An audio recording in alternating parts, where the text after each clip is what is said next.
معاشی اعتبار سے ملت بہت ہی زیادہ کسب پرسی کے عالم میں ہے۔ اگر معاش بہتر نہیں ہوتا، روزی روٹی اچھی آدمی کی نہیں ہوگی، تو اپنے بچوں کو پڑھائے گا کیا؟ اپنے بچوں کو آگے کیا بڑھائے گا؟ معاش تو قیام للناس اس کو کہا گیا ہے قرآن مجید میں، یہ ریڑھ کی ہڈی ہے تمہاری نوع انسان کی بقا کے لیے زمین پر۔ حلال دائروں میں رہتے ہوئے اس سلسلے میں امت کو آگے بڑھنے کی ضرورت ہے، کام کرنے کی ضرورت ہے۔ تقریباً 83 مقامات پر قرآن مجید نے اقیم الصلاۃ وآتوا الزکاۃ استعمال کیا ہے۔ نماز قائم کرو، زکات دو، نماز قائم کرو، زکات دو۔ اس کا مطلب یہ ہے کہ تم اتنا زیادہ کماؤ محنت و مشقت کر کے حلال ذرائع سے کہ تمہارے اوپر زکات واجب ہو جائے۔ تم دینے والا ہاتھ بنو، لینے والا ہاتھ نہ بنو۔ دیکھو کہ تمہارے سماج کے اندر یتیم ہیں، بیمائیں ہیں، لاچار ہیں، مجبور ہیں، مستحقین ہیں، طرح طرح کے لوگ ہیں، ان تک پہنچنا تمہارا کام ہے، اور ان تک پہنچ کر کے ان کی خدمت کرنا تمہارا کام ہے۔ لوگوں کو ڈونیٹ کر کے، لوگوں کو تعاون کر کے، ان کو آگے بڑھا کے روزی روٹی سے لگانا یہ تمہارا کام ہے، تاکہ ان کی جب معاش بہتر ہوگی تو وہ آگے بڑھیں گے، دین کے راستے پہ بہتر ہوں گے۔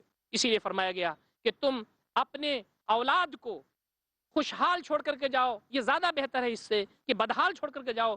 جس امت میں معاش کے سلسلے میں یہ صورتحال بتائی گئی ہو، اس امت کی صورتحال ناگفتہ بے گہ ہم دیکھتے ہیں۔ اس امت کی اور اس ملت کی موجودہ صورتحال میں ایک بڑا ٹاپک اور ایک بڑا پوائنٹ یہ ہے کہ اس کی جو معاشرتی اور جو سماجی صورتحال ہے وہ بھی بہت اچھی نہیں ہے۔ ہمارا جو اسلامی خاندان ہے، اسلامی خاندان نہیں ہے، اس کو اسلامی خاندان نہیں کہا جا سکتا۔ میاں بیوی ہیں، بچے ہیں، والدین ہیں، یہ کیسے ہونے چاہیے ایک گھر کے اندر؟ اسلام اس کی تعلیمات دیتا ہے۔ بیوی کے کیا حقوق ہیں، شوہر کے کیا حقوق ہیں، بچوں کے کیا حقوق ہیں، والدین کے کیا حقوق ہیں، ان کو کیسے اس رہنا چاہیے اپنے گھر کے اندر۔ گھروں کے اندر نماز کا ماحول نہیں ہے، گھروں کے اندر تلاوت کلام پاک کا ماحول نہیں ہے، گھروں کے اندر اسلامی آداب و اخلاق کا ماحول نہیں ہے، گھروں کے اندر والدین کا احترام نہیں ہے، گھروں کے اندر بڑے بوڑھوں کا ادب نہیں ہے، چھوٹوں پر شفقت کا وہ ماحول نہیں ہے۔ ایک گھر کے اندر، ایک مسلم گھر کے اندر آپ جائیں تو وہاں قرآن اور نبی اکرم صلی اللہ علیہ وسلم کی سنت کی آپ دیکھ رہے ہوں کہ دھجیاں بکھیری جا رہی ہوں۔ صورتحال ہمارے گھروں کا جو ماحول ہے وہ کیا ہے؟ بچوں کی تربیت کس انداز سے ہو رہی ہے؟ 7 سال کی عمر میں بچہ ہو تو اسے نماز پڑھنے کی رغبت دی جائے، 10 سال کی عمر میں اس کو تنبیہ کی جائے اور اس کو مارا جائے۔ یہ صورتحال ہمارے گھروں میں ہے کیا؟ ہمارے گھروں کی صورتحال تربیت کے حوالے سے کیا ہے؟ ماں کی ذمہ داری ہے کہ بچے کی تربیت کرے، باپ کی ذمہ داری ہے کہ بچے کی تربیت کرے۔ اس سلسلے میں ہم کہاں کھڑے ہیں؟ یہ ساری چیز ہے جو آج ہمارے پاس سوالیہ نشان بن کر کے ہمارے سامنے موجود ہے۔ تہذیب کا مسئلہ ہمارے پاس ہے۔ ہمارے گھروں میں کیا تہذیب ہے؟ ہمارے سماج اور معاشرے میں کیا تہذیب چل رہی ہے؟ ایک تہذیب وہ ہے جو سیدنا محمد رسول اللہ صلی اللہ علیہ وسلم نے دیا ہے، جو پیار کی، اپنائیت کی، اطمینان کی، شانتی کی، بڑوں کے ادب کے، چھوٹوں کے ساتھ پیار کی ہے، ایک دوسرے کے ساتھ اچھے ماحول میں رہنے کی ہے، اخوت کی ہے، ایک دوسرے کے ساتھ کوآپریشن اور تعاون کی ہے، لوگوں کے ساتھ ہمدردی و مواسات کی ہے، اخوت اور محبت کی ہے۔ ایک تہذیب یہ ہے جس میں حیا ہے، جس میں شرف ہے، جس میں وقار ہے، جس میں سنجیدگی ہے، جس میں متانت ہے۔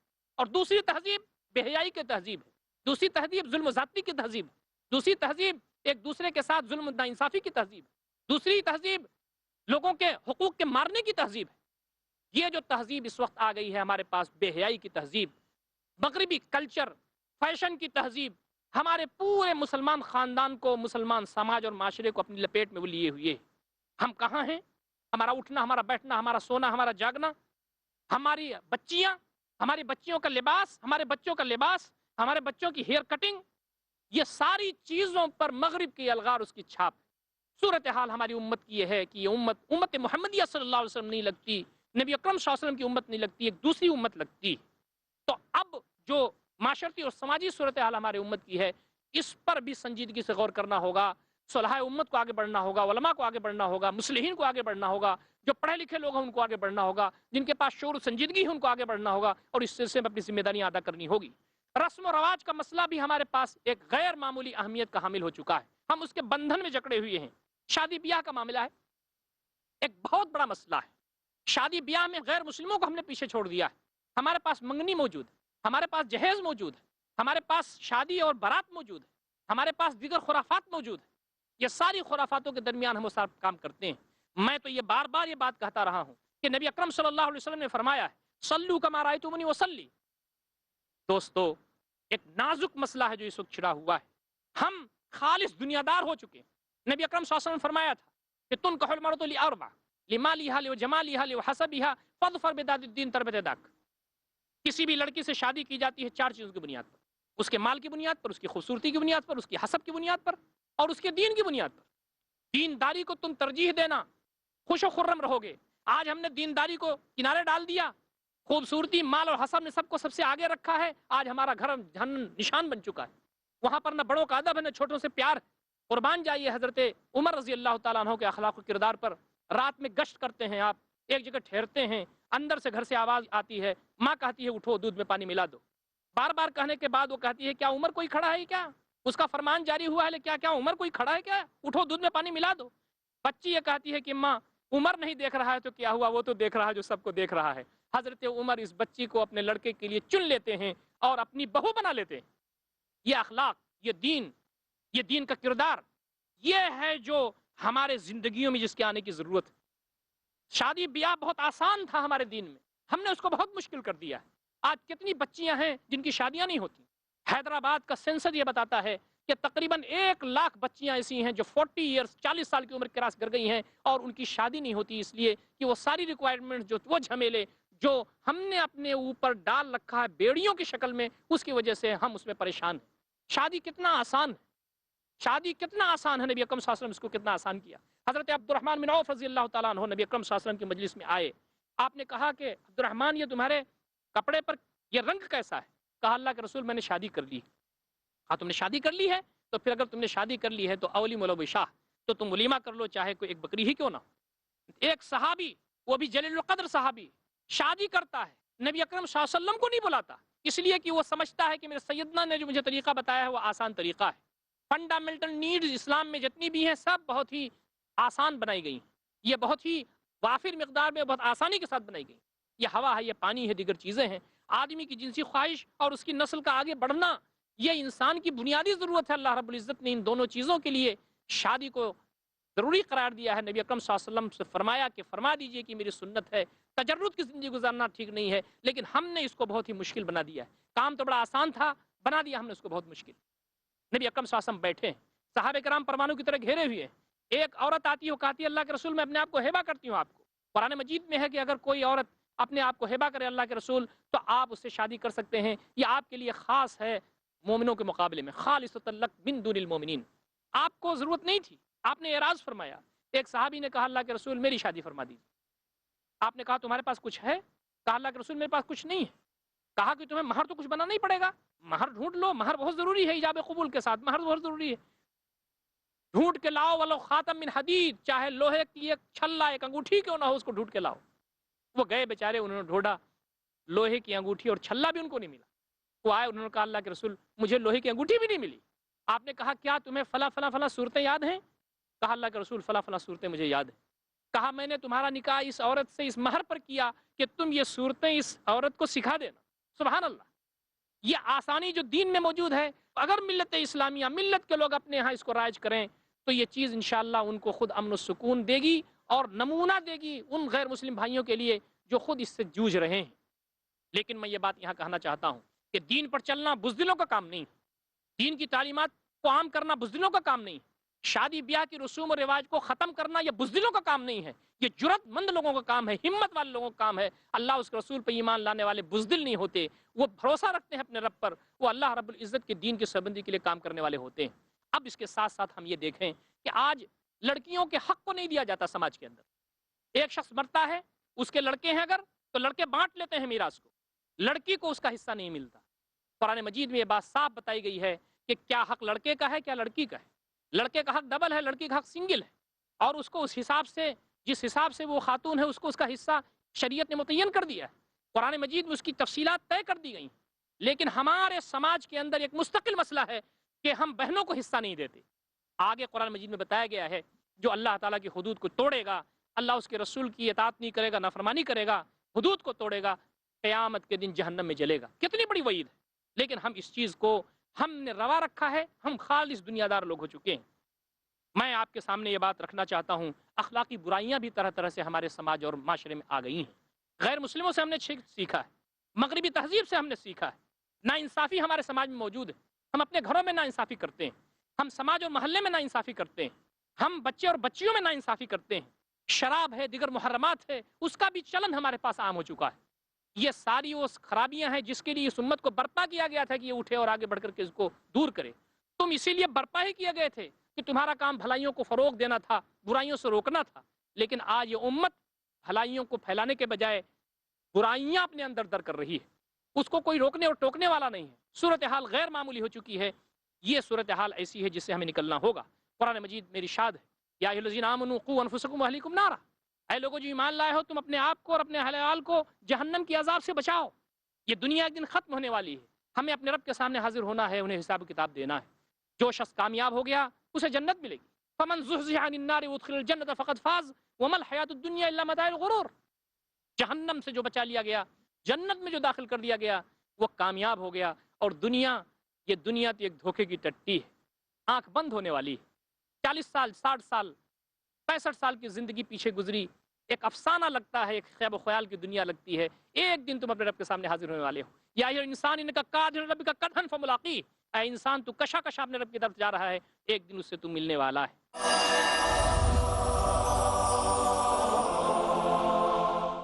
جھوٹ کا اندھیرا کتنا ہی گہرا کیوں نہ ہو, سچائی کی ایک کرن سے مٹا دینے کے لیے کافی ہے. ہر پہلو, ہر نظریہ, ہر نقطہ سچ کا, ہر دم, ہر پل, ہر لمحہ سچ کو پیش کرنے کی جستجو. آئیے میرے ساتھ اور حق کو جانیے. عالم انسانیت کے لیے سچائی کی روشنی. ڈاکٹر ذاکر نائک پیش کریں گے اظہار حق, آج رات 10 بجے اور دوبارہ صبح 8:30 بجے انڈیا میں, پیس ٹی وی اردو پر.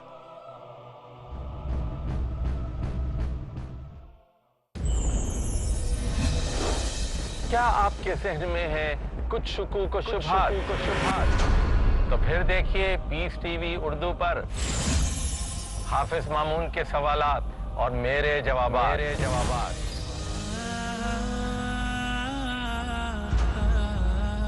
پروگرام ہے قرآن کے سائے میں.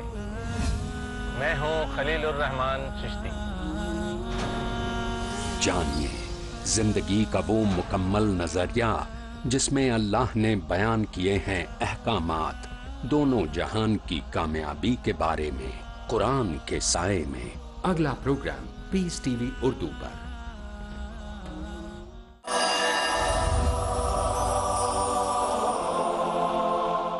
دوستوں اور ساتھیوں, ہم تمام کو اس سلسلے میں آگے بڑھنا ہوگا, اپنی ذمہ داریاں ادا کرنی ہوں گی, سوچنا ہوگا کہ ہم اس سلسلے میں کیا کر سکتے ہیں, سماج کے سلسلے میں کیا کر سکتے ہیں, سماجی برائیوں کے سلسلے میں ہم کیا کر سکتے ہیں. ہم تو وہ امت ہیں جو اچھائیوں کو فروغ دینے والے ہیں, برائیوں سے دور رہنے والے ہیں, اچھائیوں کے سلسلے میں اپنی قربانیاں دینے والے لوگ ہیں. ہمارے معاشرے کے اندر یہ ساری چیزیں ہیں.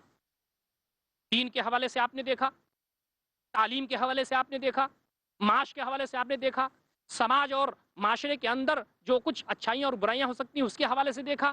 اس حوالے سے یہ امت مسلمہ, ملت اسلامیہ کی جو موجودہ صورتحال ہے وہ ناگفتہ بے. اب اس سلسلے میں ہماری ذمہ داریاں کیا ہوتی ہیں, ہم پر کیا عائد ہوتا ہے کہ اس سلسلے میں ہم کریں اور اپنی تصویر کو ہم بدلیں. قرآن مجید کی آیت کی روشنی میں کہ کوئی دوسرا تمہاری حالت نہیں بدل سکتا. وہ قوم جو اپنی حالت خود نہیں سدھارتی, وہ قوم جو اپنی حالت خود نہیں بدلتی, کہیں سے کوئی خارجی عنصر آ کر کے اس کی حالت کو نہیں بدلتا ہے. خود تمہیں اٹھنا ہوگا, اویئرنیس پیدا کرنی ہوگی, اپنے حالات پر نظرثانی کرنی ہوگی, عزم حوصلے کے ساتھ آگے بڑھنا ہوگا. اس لیے کہ ہم وہ امت ہیں جو معمولی امت نہیں ہے. کنتم خیر امت اخرجت للناس تأمرون بالمعروف وتنهون عن المنکر وتؤمنون باللہ. تم بہترین امت ہو, تمہیں لوگوں کے لیے برپا کیا گیا ہے, تم بھلائیوں کو حکم دیتے ہو, برائیوں سے روکتے ہو. ہمارا 2 بڑا کام ہے اس دنیا کے اندر. ایک کام تو یہ ہے کہ ہم خود نیک بنتے ہوئے, اسلام کی تعلیمات کو اپنے اوپر نافذ کرتے ہوئے, اپنے گھروں کو جنت نشان گھر اور ماحول اور معاشرہ بناتے ہوئے, ہماری ذمہ داری یہ ہے کہ یہ ملت اسلامیہ جو اپنے آپ کو مسلمان کہتی ہے, اس کی اصلاح کا فریضہ ہمیں انجام دینا ہے. اس امت کو تیار کرنا ہے, اس امت کو اس کا کھویا ہوا سبق یاد دلانا ہے, اس امت کو یہ بتانا ہے کہ تمہاری ذمہ داری کیا ہے. جو خواب غفلت میں اور خواب خرگوش کی مزہ لے رہی ہے, اس کو بتانا ہے کہ تم بیدار ہو اور تمہاری ذمہ داری اللہ تعالیٰ کے دین کی حفاظت ہے اور اللہ تعالیٰ کی دین کی سربلندی ہے. یہ ایک بڑا کام ہے جس کو ہم اصلاح امت, اصلاح ملت کے نام سے جانتے ہیں. دوسرا بڑا کام ہمارا اس امت اور ملت کا یہ ہے کہ وہ اللہ تعالیٰ کے دین کی دعوت کو عام کرے, اللہ رب العزت کے پیغام کو عام کرے, اللہ تعالیٰ کے دین کو بندگان خدا تک پہنچائے، ہم کو اصلاح امت کے حوالے سے بیداری اور شعور لانے کی ضرورت ہوگی، اویئرنیس لانے کی ضرورت ہوگی. ہمیں امت کے اصلاح کے حوالے سے اتحاد و اتفاق کی تعلیم دینی ہوگی. وَاعْتَصِمُوا بِحَبْلِ اللَّهِ جَمِيعًا وَلَا تَفَرَّقُوا، اللہ کی رسی کو مضبوطی سے پکڑ لو اور آپس میں انتشار و افتراق میں مبتلا نہ ہو جاؤ. ہم تمام ایک ہیں، ہماری صفوں میں اتحاد ہونا چاہیے. دشمن تو چاہتا ہے کہ ہم الگ الگ رہیں تاکہ وہ لقمے تر ہو جائیں شیطان کے لیے اور ان کے ایجنٹوں کے لیے، اور وہ ہمارے اوپر مسلط ہو جائیں جیسا کہ آج ہو رہا ہے. ہمیں اتحاد و اتفاق کی طرف آگے بڑھنا ہوگا. اور تیسری بات اصلاح امت کے تعلق سے یہ ہے کہ ہمیں فرض منصبی کا شعور ہونا ہوگا. ہمارا جو منصب ہے وہ منصب اس دنیا میں اللہ رب العزت کے دین کو عام کرنے کا منصب ہے. ہمارا منصب اس دنیا میں اللہ تعالیٰ کے دین کو غالب کرنے کا منصب ہے. ہمارا منصب اس دنیا میں یہ ہے کہ اللہ رب العزت کا یہ دین سارے مسائل کا حل ہے، انسانیت کے سارے مسائل کو حل کرتا ہے. اور اللہ رب العزت کا دین اس زمین پر جب آئے گا تو سکھ ہوگا اور چین ہوگا، امن اور شانتی کا گہوارہ دنیا ہوگا. دنیا نشان ہوگی، لوگوں کے مسائل حل ہوں گے، اللہ تعالیٰ کی کبریائی بلند ہوگی، اس زمین پر اللہ کی عبادت ہوگی اور اللہ رب العزت کا مقصد پورا ہوگا. اور مرنے کے بعد جنت جیسی عظیم جگہ اور عظیم جو گویا اللہ رب العزت کی جنت جو بنی سنوری ہے، اللہ تعالیٰ کے نیک بندوں کے لیے وہاں ہمیں جگہ مل سکے گی. غیر مسلموں میں دعوت کے حوالے سے جو دوسرا بڑا کام ہمارا ہے، اس سلسلے میں بھی ہمیں کو اپنی ذمہ داریاں انجام دینی ہوگی. یہ ہماری ذمہ داری ہے کہ اس سلسلے میں ہم اٹھ کر کے کھڑے ہوں اور آگے بڑھیں. قرآن مجید میں ارشاد ہے، ادعو الی سبیل ربک بالحکمۃ والموعظۃ الحسنۃ وجادلھم باللتی ہی احسن. اللہ کے راستے کی طرف بڑھاؤ، اللہ رب العزت کے راستے کی طرف پکارو، حکمت کے ساتھ، اچھی نصیحت کے ساتھ، اور ضرورت پڑے تو جدال احسن تمہیں کر کے اللہ تعالیٰ کے دین کی طرف آگے بڑھنا ہے. دوسری جگہ ارشاد ہوتا ہے وَمَنْ أَحْسَنُ قَوْلًا مِّمَّنْ دَعَا إِلَى اللَّهِ وَعَمِلَ صَالِحًا وَقَالَ إِنَّنِي مِنَ الْمُسْلِمِينَ. اس شخص سے بہتر کس کی بات ہوگی جو اللہ رب العزت کی طرف بلائے، نیک عمل کرے اور کہے کہ میں مسلمانوں میں سے ہوں. قرآن مجید میں کئی جگہوں پر یہ بات بتائی گئی ہے کہ امت مسلمہ کی ذمہ داری یہ بنتی ہے کہ وہ بندگان خدا پر گواہی کا فریضہ انجام دے. ہم گواہ ہیں اللہ رب العزت کے دین کو بندگان خدا پر کو پیش کر کے گواہ بننے کے. وَكَذَلِكَ جَعَلْنَاكُمْ أُمَّةً وَسَطًا لِتَكُونُوا شُهَدَاءَ عَلَى النَّاسِ وَيَكُونَ الرَّسُولُ عَلَيْكُمْ شَهِيدًا. اسی طریقے سے ہم نے تم کو امت وسط بنایا ہے تاکہ تم لوگوں پر گواہ ہو اور رسول تمہارے اوپر گواہ ہو. ایک عجیب کیفیت قیامت کے دن ہونے والی ہے. ایک نبی کو اٹھایا جائے گا، اس کے ساتھ اس کی قوم اٹھائی جائے گی. اللہ رب العزت پوچھے گا لوگوں سے کہ ان کو پہچانتے ہو؟ لوگ کہیں گے ہمارے یہ نبی ہیں. اللہ تعالیٰ فرمائے گا کیا انہوں نے تم تک پیغام پہنچا دیا؟ وہ کہیں گے کہ ہاں انہوں نے ہم تک پیغام پہنچا دیا. یہ گواہی قیامت کے دن ہونے والی ہے. نبی اکرم صلی اللہ علیہ وسلم کو برپا کیا جائے گا اور ان کے مقابلے میں امت مسلمہ کو اٹھایا جائے گا اور کہا جائے گا کیا تم ان کو پہچانتے ہو؟ صحابہ کرام پہچان جائیں گے اور ہم جیسے گنہگار بھی پہچان جائیں گے کہ ہم نے آپ کو نہیں دیکھا تھا، لیکن آپ کا سراپا ہم نے قرآن مجید میں اور نبی اکرم صلی اللہ علیہ وسلم کی آپ کی جو زندگی تھی اس میں پڑھا تھا، یہ ہمارے نبی ہیں. پوچھا جائے گا کیا انہوں نے تم تک پیغام پہنچا دیا؟ ہم کہیں گے کہ ہم تک پیغام پہنچا دیا. آج ہمارے پاس قرآن موجود ہے، آج ہمارے پاس نبی اکرم صلی اللہ علیہ وسلم کی زندگی موجود ہے، آپ کا لایا ہوا نظام موجود ہے. پھر یہ پوچھا جائے گا اس ممبئی کے آس پاس کے لوگوں سے، پھر پوچھا جائے گا ہندوستان کے مختلف جگہوں کے مسلمانوں سے، اٹھا کر کے غیر مسلموں سے کہا جائے گا کیا یہ ان کو پہچانتے ہو؟ وہ لوگ کہیں گے ہاں ان کو ہم پہچانتے ہیں، یہ ہمارے درمیان رہنے والے لوگ تھے، یہ مسلمان تھے، تجارت میں ہمارے ساتھ تھے، نوکری میں ہمارے ساتھ تھے. اللہ تعالیٰ پوچھے گا کیا انہوں نے تم تک نبی صلی اللہ علیہ وسلم کو پیغام جنہوں نے ان تک کو پیغام پہنچایا تھا، کیا یہ پیغام انہوں نے تم تک پہنچا دیا؟ اگر ہم نے پہنچا دیا ہوگا تو وہ کہیں گے کہ یقیناً پہنچایا، اور اگر ہم نے نہیں پہنچایا ہوگا تو وہ کہیں گے کہ بار الہ دنیا میں بہت ساری چیزوں کو تو انہوں نے ہم تک پہنچایا، لیکن اگر نہیں پہنچایا تو تیرے دین کو انہوں نے ہم تک نہیں پہنچایا. یہ غیر معمولی ذمہ داری ہماری ہے. ہماری ذمہ داری کے حوالے سے یہ بات ہے کہ ہم اپنی صورتحال کو بہتر کریں، محنت کریں، اور جو فرض منصبی ہمارا ہے، جو ہمارا عظیم کام ہے، اس کے لیے ہم تیار ہوں، یکسو ہوں. آپ نے ایک مرتبہ حضرت علی رضی اللہ تعالیٰ عنہ سے فرمایا تھا، اے علی، اگر اللہ تعالیٰ تمہارے ذریعے سے کسی ایک انسان کو ہدایت دے دے، یہ تمہارے لیے سرخ سرخ اونٹوں سے بہتر ہے. تمہارا بیڑا پار ہو جائے گا. اس میں تمہاری ذمہ داری یہ ہے کہ تم کسی بھی بندے تک اللہ تعالیٰ کے پیغام کو اس انداز سے پہنچا دو کہ اس کے دل میں وہ بات گھر کر جائے اور اللہ تعالیٰ اسے ہدایت دے دے. بلغوا عنی ولو آیا، میری جانب سے پہنچا دو چاہے ایک آیت ہی کیوں نہ ہو. آج نوجوانوں کی ذمہ داریاں ہمارے معاشرے اور ملت کے اندر بڑھ جاتی ہے. یہ جوانیاں جو جوش و جذبے کی ہے، یہ جوانیاں جس کے سامنے آدمی بڑے سے بڑے جو عزائم ہوتے ہیں وہ پورا کر دیتا ہے. یہ جوانیاں جوش اور گرم گرم خون اور بڑے بڑے عزائم کا، یہ جوانیاں کہاں جا رہی ہیں ہماری؟ یہ جوانی اللہ رب العزت نے اس لیے دی تھی کہ اللہ تعالیٰ کے دین کے راستے میں وہ لگے. اللہ تعالیٰ پوچھے گا بندے میں نے تجھے جوانی دی تھی، تو نے اس کو کہاں لگایا؟ ہم دائیں بائیں جھانکیں گے اور اس وقت ہمارے لیے کوئی راستہ نہیں ہوگا، کوئی جواب نہیں ہوگا کہ ہم دے سکیں کہ بار الہ ہم نے دین اس لیے سیکھا، ہم نے جوانی تیرے دین کو پھیلانے، تیرے دین کو عام کرنے میں لگائی، ہم نے اس کے لیے تیاریاں کی، ہم اللہ کے سامنے جواب کیا دے سکیں گے؟ وہ علیم بذات الصدور، دل کی رگوں کی گہرائیوں میں اٹھنے والے وسوسوں تک سے وہ واقف ہے، اس کو کوئی دھوکہ نہیں دے سکتا۔ ہم نے جو کچھ کیا ہوگا سب ہمارے سامنے ہوگا۔ آج نوجوانوں کی ذمہ داریاں بڑھی ہوئی ہیں، ضروری اس بات کی ہے کہ وہ علم کے زیور سے آراستہ ہوتے ہوئے، علوم و فنون حاصل کرتے ہوئے قربانی کا جذبہ اپنے اندر پیدا کریں، اللہ تعالیٰ کے دین کو پھیلانے کا جذبہ لیں۔ آج ہی وہ اس بات کو طے کریں کہ ہم آگے چل کر کے اسلام کی فلاں ریکوائرمنٹ ہے اس کو فلفل کریں گے، فلاں محاذ پر جو ضرورت ہے اسلام کو وہ انشاءاللہ ہم پوری کریں گے، اللہ تعالیٰ کے دین کی گواہی ہم دیں گے، اللہ تعالیٰ کے بندوں تک اس کے پیغام کو جہاں جہاں ضرورت ہے، جن جن فرنٹ پر ضرورت ہے، اس کی ریکوائرمنٹس کو ہم پورا کرنے کی کوشش کریں گے۔ یہ عزم اگر ہمارے پاس آج ہوگا تو انشاءاللہ اس کے لحاظ سے ہم آگے بڑھ سکیں گے۔ آج ہمارے پاس بہت سارے ماڈلز، آج ہمارے نوجوانوں کے پاس بہت سارے نمونے ہیں، فلم انڈسٹریز کے ماڈل ہیں، کرکٹ کی انڈسٹری کے ماڈل ہیں، بہت سارے ایسے ماڈل ہیں ہمارے پاس جس کو ہم مغربی تہذیب سے ہم نے لیا ہے، لیکن یاد رکھو نبی اکرم صلی اللہ علیہ وسلم کی سیادت اور قیادت اور آپ کی سربراہی کے بعد کسی بھی سیادت اور قیادت کی ہمیں کوئی تمنا نہیں ہے۔ نبی اکرم صلی اللہ علیہ وسلم کا جو نمونہ ہے وہ ہمارے لیے کافی ہے، اور آپ نے